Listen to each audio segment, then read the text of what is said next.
સુરતના કિમ કોસંબા વચ્ચે મોટી રેલ દુર્ઘટના કરવાનું કાવતરું નિષ્ફળ ગયા બાદ કેન્દ્રીય અને સ્થાનિક એજન્સીઓ તપાસ કરી રહી છે. ખાસ કેન્દ્રીય ગૃહ મંત્રાલયની નજર પણ આ ઘટના પર છે. ત્યારે સુરત ગ્રામ્ય પોલીસના સૂત્રો અને રેલવેના સૂત્રો પાસેથી મળતી માહિતી મુજબ આ ઘટના પ્રથમ જોનાર રેલવે કર્મી સુભાષ પોદ્દાર જ આરોપી છે. પ્રમોશન મેળવવા માટે તેણે આ યોજના બનાવી હતી. પોતે જ પેડલોક કાઢ્યા હતા. એનઆઈને સૌથી પ્રથમ સુભાષ પર શંકા ગઈ હતી, કારણ કે 71 જેટલા પેડલોક કોઈ સામાન્ય વ્યક્તિ ઓછા સમયમાં કાઢી શકે નહીં.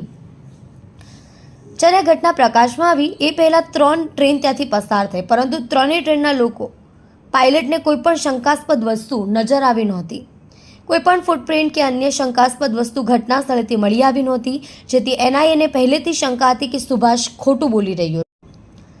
સુભાષકુમાર કૃષ્ણદેવ પોદ્દાર, ઉંમર 39, રહેવાસી શિવધારા રેસિડેન્સી, કિમ, મૂળ રહેવાસી રેડક્રોસ, આદમપુર થાના, આદમપુર, જિલ્લો ભાગલપુર, બિહાર. મનીષકુમાર સુરદેવ મિસ્ત્રી, ઉંમર 28, રહેવાસી E44, રેલવે કોલોની, કિમ, તાલુકો ઓલપાડ, સુરત, મૂળ રહેવાસી અંકોડી, પટના, બિહાર. શુભમ શ્રી જયપ્રકાશ જયસ્વાલ, ઉંમર 23, રહેવાસી મુન્ના એજન્સી, કિમ, તાલુકો ઓલપાડ, સુરત, મૂળ રહેવાસી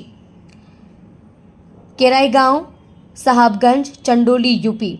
એસીપી હિતેશ જોઈસરે જણાવ્યું હતું કે સુભાષ સૌથી જૂનો કર્મચારી છે. 9 વર્ષથી રેલવેમાં નોકરી કરે છે.